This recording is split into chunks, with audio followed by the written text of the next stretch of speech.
je vais pas être long, au niveau du temps. J'avais juste, en fait, j'avais pas trop de partage ce matin, je disais à Pasteur Yohan, parce qu'en fait, hier, j'avais beaucoup d'informations au travers du cours.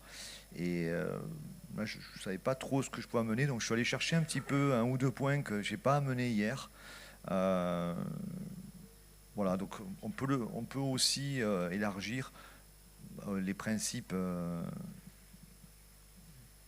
qui pourraient s'adresser, on va dire, aux relations de couple, mariage, mais aussi qui peuvent élargir. Quand on parle même de la corde à trois brins, évidemment, c'est la présence de Dieu dans ceux avec quoi on va s'associer. Bien sûr, c'est souvent associé au mariage. Mais euh, il y a deux passages, enfin en tout cas deux notions que la Bible nous parle. Et il y en a une que j'ai fait un rapport avec le cours d'eschatologie et, et aussi ça pourrait marcher avec le mariage, même ça marche. Vous avez déjà entendu ces passages, ils sont dans Matthieu et dans Marc, où il est dit que l'homme ne sépare pas ce que Dieu a uni. Donc, évidemment, le mariage, mais on pourrait élargir. On pourrait parler, par exemple, de notre union avec Dieu. Qui va séparer ça, hein? Le mot séparer, il revient souvent. Qui me séparera de l'amour de Jésus-Christ? Qui va séparer l'Église de Dieu, hein? C'est lui qui l'a bâti. Donc ce mot, il est assez important. Et quand j'ai regardé, je te le partageais là, quand j'ai regardé l'étymologie, on regarde beaucoup quand on étudie, on regarde les mots parce que évidemment le sens des mots évolue avec le temps. Et puis en plus, il y a les langues. Il y a dans une langue, dans une culture, dans une époque, ils veulent dire quelque chose. Et c'est pour ça on fait de l'étude de mots pour savoir si le mot veut dire la chose comme aujourd'hui. Et des fois, il y a des différences. Et puis des fois, c'est carrément plus la même chose. Mais là, en tout cas, que l'homme ne sépare pas ce que Dieu a uni. Mettez-y ce que vous pourriez penser. Des fois, c'est déjà, est-ce que moi, je suis séparé de Dieu par rapport à mon état, par exemple? Je ne mérite pas. Il y a des gens qui pensent comme ça, hein. Perdre son salut, c'est que Dieu se retire de moi. Voilà. Et le mot que l'homme ne sépare pas ce que Dieu a uni, quand on regarde le mot séparer, ça parle d'un espace, ça parle d'un fossé, ça parle d'un gouffre.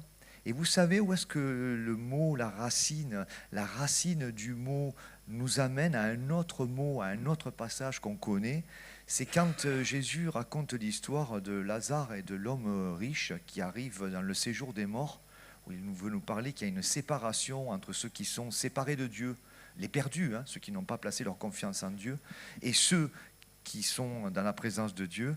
Quand le perdu dit ça serait bien de renvoyer quelqu'un parce que je m'aperçois que j'ai raté quelque chose dans ma vie, j'ai raté quelque chose. Et en fait, l'histoire, hein, Jésus nous dit qu'il y a un gouffre, une séparation entre ces deux catégories de personnes, ceux qui ont placé leur confiance. Donc le mot, quand on emploie quelque chose en termes de séparation entre ce que Dieu a uni, si nous, on croit plus au terme de séparation, c'est très fort. Parce que pour Dieu, séparation, c'est quelque chose de très grave, c'est quelque chose de très profond, c'est quelque chose qui ne permet plus. Donc ça veut dire que quand on pense que des fois Dieu, on n'a plus son approbation, voyez, ça voudrait dire donner une définition à Dieu qu'il ne nous donne pas. Dieu jamais ne pensera comme ça. Peut-être moi, j'ai mis quelque chose entre Dieu, mais lui, il n'y a pas, si j'ai accepté Jésus-Christ, le gouffre, il a été franchi. Donc c'est très important de penser ça. J'en ai un deuxième comme ça. Et je prends les versets. Et je voulais en parler hier aussi de ça, mais on n'a pas eu le temps. Il avait raison. Le pasteur m'a averti en arrivant, il m'a dit le temps va passer vite, il avait raison. Mais on a abordé tout ce qu'on pouvait, c'était très bien. L'Éternel, Dieu dit, il n'est pas bon que l'homme soit seul, je lui ferai une aide semblable à lui. connaît ce passage. Hein. Donc c'est le mot semblable, c'est pas tout à fait semblable. Enfin, semblable, moi, si tu me dis semblable, voilà, ce truc-là, il est semblable à celui-là, là-bas. Tu vois, ça veut dire. Mais le mot, il parle d'une aide. Ah, c'est aide, et c'est une aide semblable. En fait, le mot parle de secours. C'est quelqu'un qui va assister, qui va aider. Et là, encore une fois, le mot, il est fort aussi, dans un sens, quand on le réfléchit avec Dieu, c'est-à-dire la place que peut avoir la femme, mais la place aussi que l'homme va considérer qu'elle peut être. Parce que autant je peux penser que Dieu, il y a un gouffre entre lui et moi, autant je peux penser que la valeur de ce secours, bon, voilà, je peux devenir très vite familier avec ça. Donc Dieu a donné un secours par ce côté-là, et vous savez, le mot est pareil. L'Éternel, Dieu dit, il n'est pas bon que l'homme soit seul, je lui ferai une aide semblable. Vous avez entendu, je l'accentue. Hein. Je lève les yeux vers les montagnes, on l'a chanté. D'où me viendra le... Il est là. C'est le même. Là, il n'y a même pas de racine, c'est le même mot. D'où me viendra le secours, d'où me viendra l'aide, le semblable. C'est notre Dieu. Il s'est fait semblable à nous pour venir nous atteindre. Et vous savez, il y a des mots forts avec la Bible. Hein. Vous pouvez vous arrêter comme ça sur juste une notion. Vous arrêtez et pensez avec Dieu. Et je terminerai, je regardais, parce qu'on m'a offert un livre sur la dépression spirituelle. Peut-être, j'en pense que je suis en dépression, je ne sais pas, peut-être. C'est très bien mené, mais...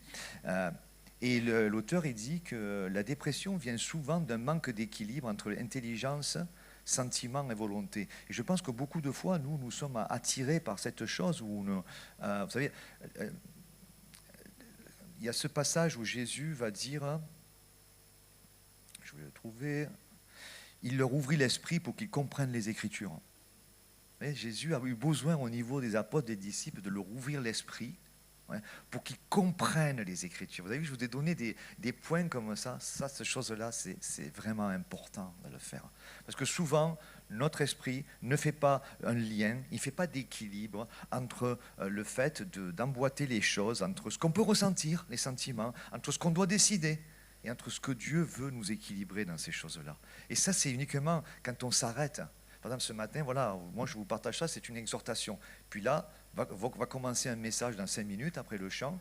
Qu'est-ce que je vais attraper? Prenez des notes, prenez le verset, emportez la chose chez vous. Et puis, dans la journée, ce soir, aujourd'hui, j'encourage, demain, c'est déjà demain.